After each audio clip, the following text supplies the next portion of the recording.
तो चलिए दोस्तों, स्वागत है हमारा इस लेक्चर नंबर 9 में। तो लेक्चर नंबर 8 पे हम लोगों ने सेंट्रल एक्सिस को देखा था, तो एक बार रिकैप कर लेते हैं। तो प्रीवियस लेक्चर में हम लोगों ने सेंट्रल एक्सिस देख लिया है, central axis of a system of forces, और वहाँ पे हम लोगों ने इसकी इक्वेशन निकाली थी। सेंट्रल एक्सिस की जो इक्वेशन निकल कर आई थी वो आई थी R vector is equal to capital R vector cross M vector upon R square और प्लस में लेमडा आर वेक्टर। तो ये इक्वेशन निकल कर आई थी सेंट्रल एक्सिस की, और ये कैसी थी, मतलब it is a equation of a line, क्योंकि सेंट्रल एक्सिस एक लाइन है। So it is a equation of a line, it is a equation of a line, और ये स्ट्रेट लाइन है आपकी, ठीक है। It is a equation of a straight line, it is a equation of a straight line parallel to R vector, जो कि R vector के parallel है, parallel to R vector, see parallel to R vector, and और किससे pass कर रहा है, and passing to a point having position vector, and passing to a point having position vector, और पोजीशन वेक्टर क्या है, ये R vector cross M vector upon R square. तो यहाँ तक हम लोगों ने बात कर ली है। इसके आगे आज हम बात करेंगे थोड़ा सा सेंट्रल एक्सिस की बात करेंगे। तो आज हम बात करेंगे टुडे सेंट्रल एक्सिस तो हो गया है हमारा। अब हम आगे की बात करते हैं थोड़ा सा। आज जो है हमारा जो वीडियो है काफ़ी छोटा रहेगा, क्योंकि आज हमें थोड़ा सा डिफिनेशन वगैरह ही देखना है, बहुत कुछ यहाँ पे जानने की ज़रूरत नहीं है। तो आज सिंपली हमें सिर्फ डिफिनेशन वगैरह को देखना है थोड़ा सा, और कुछ एक दो फॉर्मूले हैं उन्हें देखना है। सो आज की वीडियो की जो लेंथ है काफ़ी छोटी रहेगी। तो आज हम बात करेंगे रेंज की डिफिनेशन। तो range of given system of forces, range of given system of forces, range of given system of forces. ठीक, इसके अलावा क्या बात करेंगे, और हम बात करेंगे pitch of the range, pitch of the range, range की पिच क्या होगी। दोनों ही टॉपिक आसान है, और सिर्फ आपको यहाँ पे फॉर्मूला ध्यान देना है। इसी तरीके से आपको सेंट्रल एक्सिस का ये वाला फॉर्मूला रट लेना है, ठीक है। सवालों में आपको मदद मिलेगी, तो आपको फॉर्मूला यहाँ पे रटा होना चाहिए। तो R vector is equal to R cross M upon R square plus lambda R, ये आपको एकदम टिप पे होना चाहिए, ठीक है। और इसी तरीके से रेंज के भी फॉर्मूले हैं और पिच के भी फॉर्मूले हैं, ये भी आपको याद होना चाहिए, ठीक है। तो डेफिनेशन लिखेंगे पहले।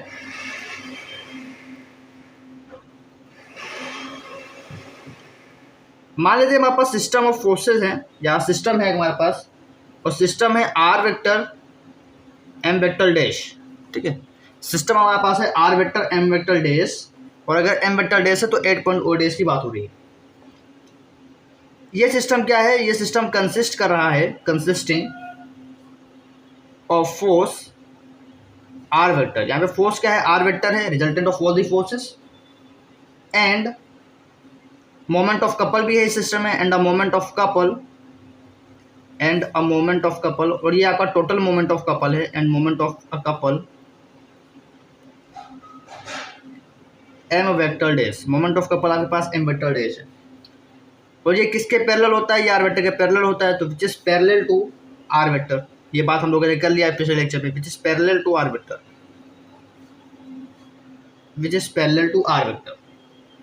तो अगर ऐसा कुछ सिस्टम है, ठीक है, जिस सिस्टम के पास रिजल्टेंट ऑफ फोर्सेस है, नेट मोमेंट ऑफ कपल है, जो कि पैरेलल है आर वेक्टर के, तो ऐसे सिस्टम को हम कहेंगे, इज कॉल्ड, ऐसे सिस्टम को हम कहेंगे range of the given system of forces. तो आप सोचिए कि कितनी आसान सी डिफिनेशन थी, कितना आसान सा टॉपिक था, कि अगर हमारे पास सिर्फ आर वेक्टर और एम वेक्टर डे का कोई सिस्टम है, आर वेक्टर और एम वेक्टर डे का कोई सिस्टम है, जिसमें एम वेक्टर डेज क्या है, आपका आर वेक्टर के पैरेलल है, तो ऐसे सिस्टम को हम कहते हैं range of the given system of forces.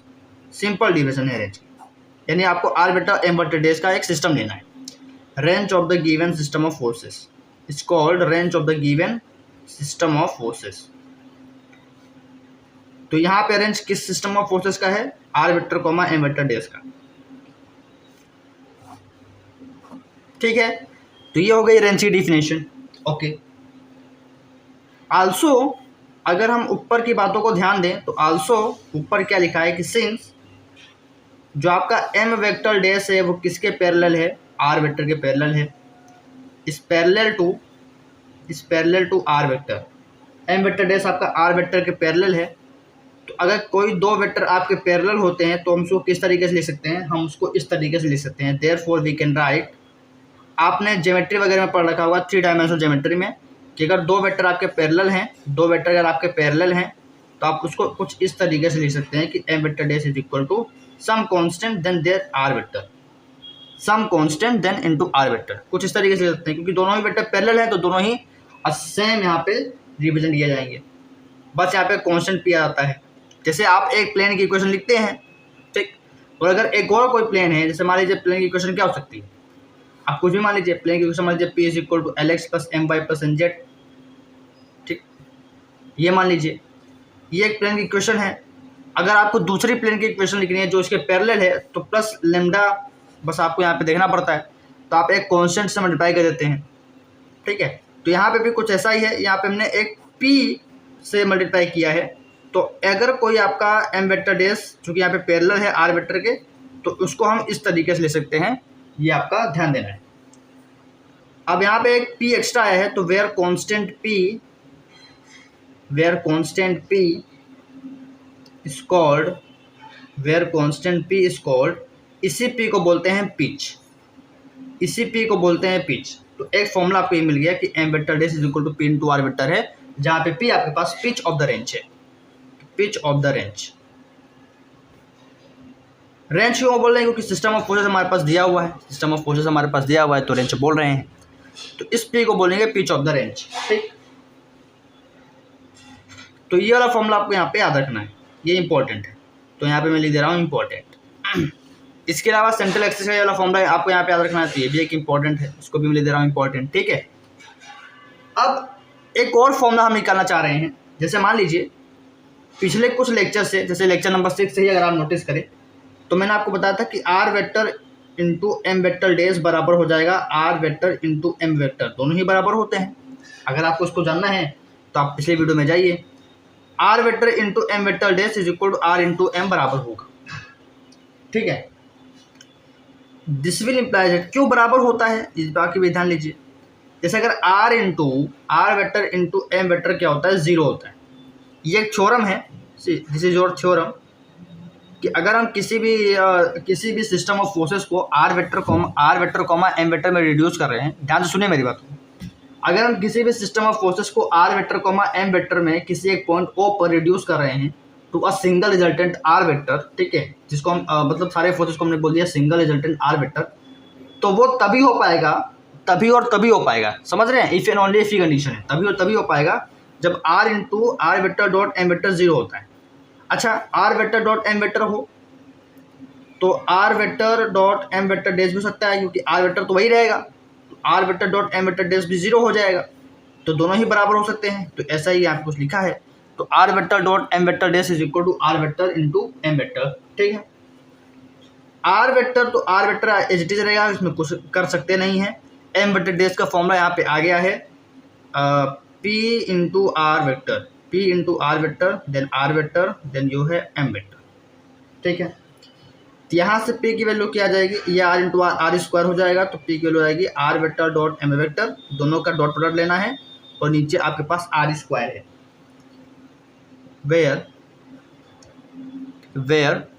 Where r is equal to magnitude of R vector. तो पिच का फॉर्मूला आपके पास ये वाला आ गया।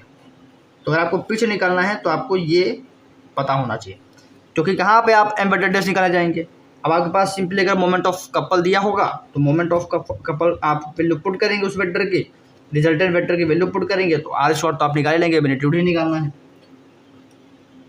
तो ये थी पूरी कहानी अभी तक सेंट्रल एक्सिस की of the system of forces, range of the given system of forces, जो कि एक सिस्टम होता है R vector comma M vector dash पे एट पॉइंट ओ, ठीक है, जहाँ पे एम वेक्टर डैश आपका मोमेंट ऑफ कपल होता है, टोटल मोमेंट ऑफ कपल होता है, और आर वेक्टर आपका रिजल्टेंट फोर्स होता है। एम वेक्टर डैश आपका आर वेक्टर के पैरेलल होता है, तो हमने क्या किया, हमने उसको कुछ इस तरीके से रिप्रेजेंट किया। तो और जहाँ पे यहाँ पे जो पी आ रहा है उसको बोला पिच ऑफ द रेंज, फिर मैंने आपको कुछ यहाँ पे कुछ इंपॉर्टेंट चीज़ें बताई और फिर मैंने कहा कि उसको इस तरीके से लिख सकते हैं। अगर इसको इस तरीके से लिख सकते हैं तो R into P M vector dash का फॉर्मूला यहाँ से हम ले लेंगे, तो ये ऐसा लिखा जाएगा। एंड देन आपको यहाँ पे P रखना है, बाकी सब उधर भेजना है। तो R vector dot M vector, यहाँ पे आपको डॉट प्रोडक्ट लेना है अगर आपको सॉल्व करना है, पिच वैल्यू निकालनी है, और अपॉन में ये R इंटू आर स्क्वायर बन गया। तो P पिच का फॉर्मूला आ गया, P पिच का फॉर्मूला आ गया R vector dot M vector upon R square. तो इसको आप कर लीजिए नोट, ये भी एक इम्पोर्टेंट फॉर्मूला है। ठीक, तो मैंने कहा था कि आज की वीडियो बहुत छोटी होगी क्योंकि आज हमको सिर्फ डेफिनेशंस वगैरह देखनी है, तो बस यही डेफिनेशन थी। एक डेफिनेशन आपकी range of the given system of forces की थी और एक डेफिनेशन आपकी पिच के लिए। अब इसके बाद हम अगली वीडियो में बात करेंगे एक थ्योरम की, जो अभी हमने यहाँ पे बताया है कि एक थ्योरम होती है। तो इसी थ्योरम के बाद अगली वीडियो में हम बात करेंगे। तो थ्योरम आप लिख लीजिए, ठीक है, थ्योरम आप लिख लीजिए, मैं थ्योरम लिखवा दे रहा हूँ। इस थ्योरम की हम लोग अगले वीडियो में बात करेंगे। तो थ्योरम आपकी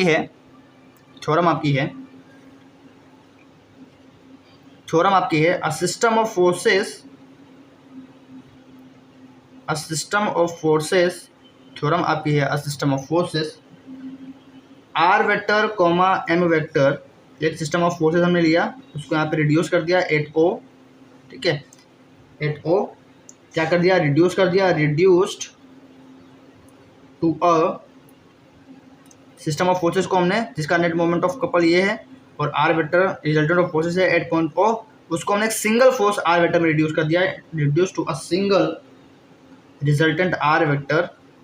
तो ये तभी हो सकता है, ये तभी रिड्यूस हो सकता है, रिजल्टेंट आर वेक्टर तभी रिड्यूस हो सकता है ये system of forces, if and only if, कब रिड्यूस हो सकता है, तभी और तभी हो सकता है जब R vector dot M vector इनका डॉट प्रोडक्ट जीरो आए, इनका डॉट प्रोडक्ट क्या आ जाए, जीरो आ जाए। तो काफ़ी इंपॉर्टेंट थ्योरम, इसका हम प्रूफ भी कर सकते हैं, तो अगली वीडियो में बात करेंगे कि प्रूफ करना है कि नहीं करना है, और उसके बाद हम न्यूमेरिकल्स वगैरह भी उठाएंगे। तो इसका हम प्रूफ भी करेंगे और प्रूफ कर सकते हैं, कोई बहुत बड़ी बात नहीं है, बहुत आसान सा प्रूफ है। तो किसी भी सिस्टम ऑफ फोर्सेस को अगर हम रिड्यूस कर रहे हैं सिंगल रिजल्टेंट आर में 8.2, तो ये तभी होगा if and only if condition लगी हुई है, ठीक है, जब उन दोनों का डॉट प्रोडक्ट जीरो होगा, तब तक के लिए मिलते हैं, all the best, goodbye, पढ़ते रहिए। और आज जो करवाया है पेज इसको रिवाइज कर लीजिएगा, और उम्मीद है कि आप पे लाइन से लिखा हुआ है। और ऐसे ही आपको अगर एग्जाम में भी आता है, सेमेस्टर वगैरह एग्जाम में, बीएससी के एग्जाम में, तो ऐसे लिख के आना है, कोई यहाँ पे नंबर नहीं कटने वाला, ठीक है। तब तक पढ़ते रहिए, रिवाइज करिए, सेंटर एक्सेस आप एक बार पढ़ लीजिएगा, जो कि वो इंपॉर्टेंट है।